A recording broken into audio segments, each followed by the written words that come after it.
Assalamualaikum warahmatullahi wabarakatuh. Kembali lagi di Tikor Channel. Apa kabar kawan-kawan semua? Semoga selalu tetap sehat dan bahagia karena itu adalah kunci menjaga kesehatan. Kali ini Tikors masih di Kota Pempek, yaitu Palembang. Kita lanjutkan wisata kita ke destinasi selanjutnya. Kali ini saya mengajak kalian untuk wisata edukasi ke Museum Bala Putra Dewa. Museum ini berada di Jalan Srijaya 1, nomor 28, kilometer 6, Palembang. Di sini tersimpan berbagai benda peninggalan bersejarah bumi Sriwijaya. Sebelum kita masuk, kita harus patuhi protokol kesehatan dengan menerapkan 5M. Museum Bala Putra Dewa diresmikan oleh Menteri Pendidikan dan Kebudayaan pada 5 November 1984. Di depan gedung terdapat pedati pesirah Lubuk Batang, kendaraan pribadi kepala marga yang ditarik oleh kerbau. Harga tiket masuk per orang adalah Rp2.000 untuk sekali masuk. Museum Bala Putra Dewa menyimpan berbagai koleksi dari zaman prasejarah, Kerajaan Sriwijaya, Kesultanan Palembang, hingga ke kolonialisme Belanda. Di lobi utama kita dihadapkan oleh sebuah relik yang sangat indah. Relik ini menggambarkan aktivitas dan budaya bumi Sriwijaya, di mana terdapat 3 wanita melakukan tari gending Sriwijaya dengan latar aktivitas kehidupan masyarakat sehari-hari di daerah sekitaran Sungai Musi. Di tempat berikutnya, kita akan disajikan kebudayaan megalit atau kebudayaan batu besar di Sumatera Selatan yang berada di wilayah dataran tinggi pagar alam. Di sini terdapat beberapa arca yang ditampilkan, seperti arca wanita menggendong anak, kemudian ada arca orang yang sedang mengendarai kerbau,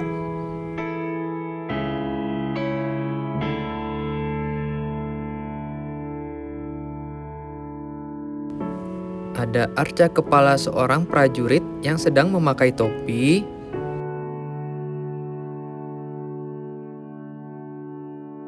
yang terakhir terdapat arca kepala orang tanpa mengenakan topi.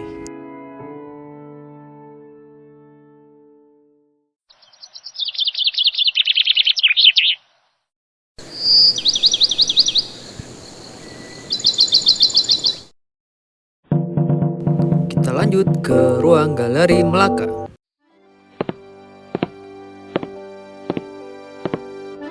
Di ruang ini kita akan menemukan sejarah dan kebudayaan Kerajaan Melaka.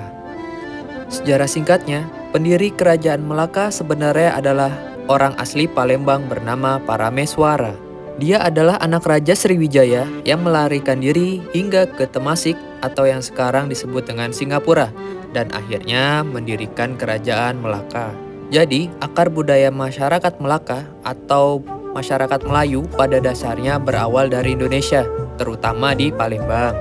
Di sini terdapat kerajinan keramik dan baju adat masyarakat Melayu. Oh iya, galeri ini sebenarnya juga ada di Malaysia loh.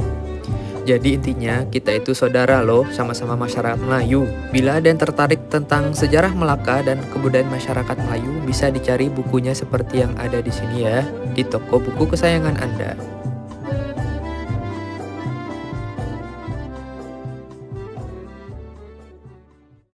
Kita memasuki gedung pameran 1.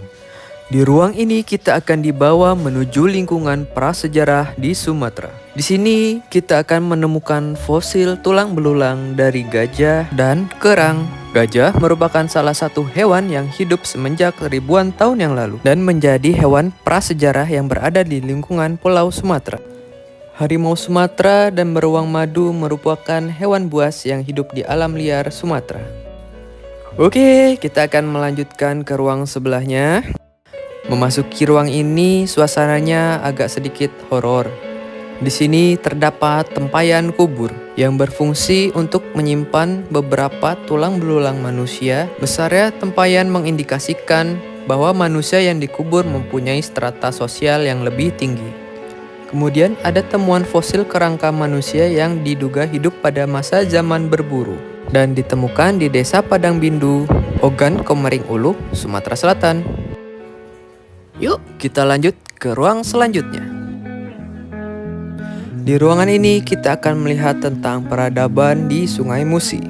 Di sini ditemukan banyak benda-benda bersejarah seperti meriam kapal, keris, golok, uang zaman dahulu, serta keramik-keramik. Di sini kita bisa belajar bahwa komoditas utama dari peradaban Sungai Musi adalah perdagangan yang menggunakan kapal laut. Hal ini dikarenakan posisi Sumatera Selatan yang strategis di Selat Malaka untuk perdagangan.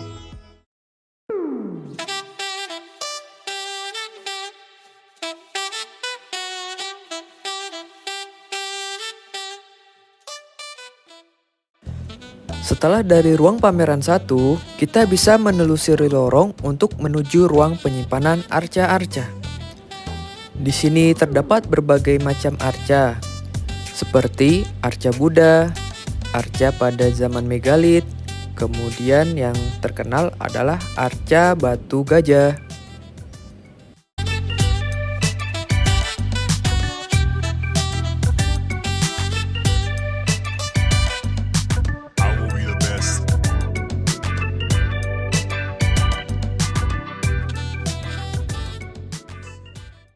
Ruang pameran kedua.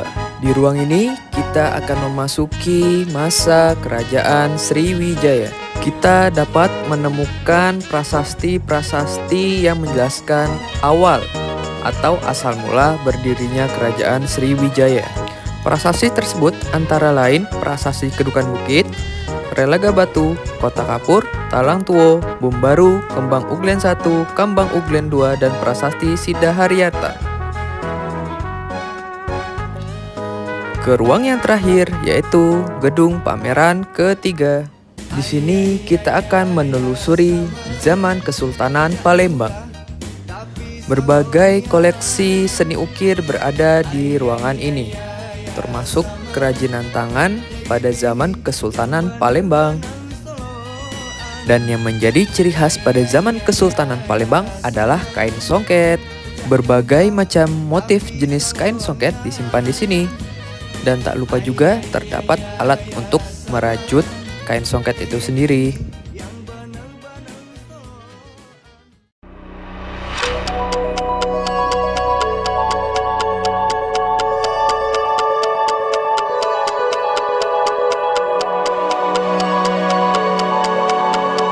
Salah satu kebanggaan dari Museum Bala Putra Dewa adalah Rumah Limas dan Rumah Ulu. Rumah yang berusia lebih dari 200 tahun masih terlihat berdiri kokoh di museum ini. Dan pasti kalian tak asing lagi, Rumah Limas ini berada di uang lembar Rp10.000 pada tahun 2005 sampai 2010. Rumah Limas ini dibuat pada tahun 1830 yang merupakan peninggalan dari pangeran Arab bernama Syarif Abdurrahman Al-Habsyi dan Syarif Ali. Dahulu, rumah ini berada di tepian Sungai Musi yang merupakan pusat pemerintahan Kesultanan Palembang pada abad ke-17. Rumah Limas terbuat dari kayu tembesu dan kayu ulin yang terkenal kuat dan tahan air. Bagian yang sudah diganti dari rumah Limas ini adalah gentengnya. Hal ini dikarenakan dulu gentengnya menggunakan potongan bambu yang mudah rapuh. Yuk kita lanjut, kita masuk ke dalam Rumah Limas. Rumah Limas memiliki tingkatan tersendiri tergantung dari pemilik. Semakin banyak tingkatan, berarti stratanya akan semakin tinggi. Dalam rumah ini didesain ketika ada acara pernikahan. Di sini terdapat kamar khusus untuk tamu kehormatan dari sang pengantin. Dan di tengahnya terdapat ruang gegajah yang digunakan sebagai tempat untuk menerima tamu kehormatan pemilik rumah.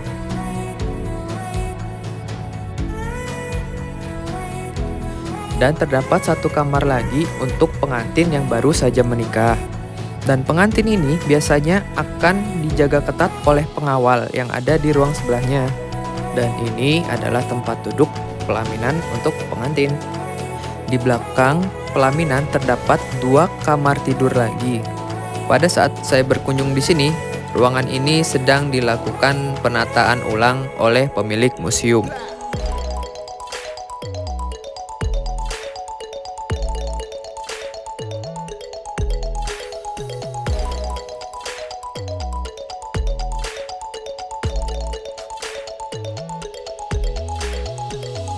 Dari sini kita bisa menuju bagian rumah limas yang di belakang.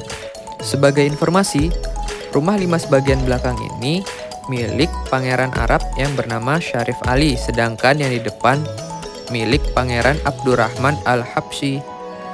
Dan pada bagian rumah limas yang di belakang ini masih dilakukan penataan ulang oleh pihak museum, sehingga masih tampak belum rapih ya.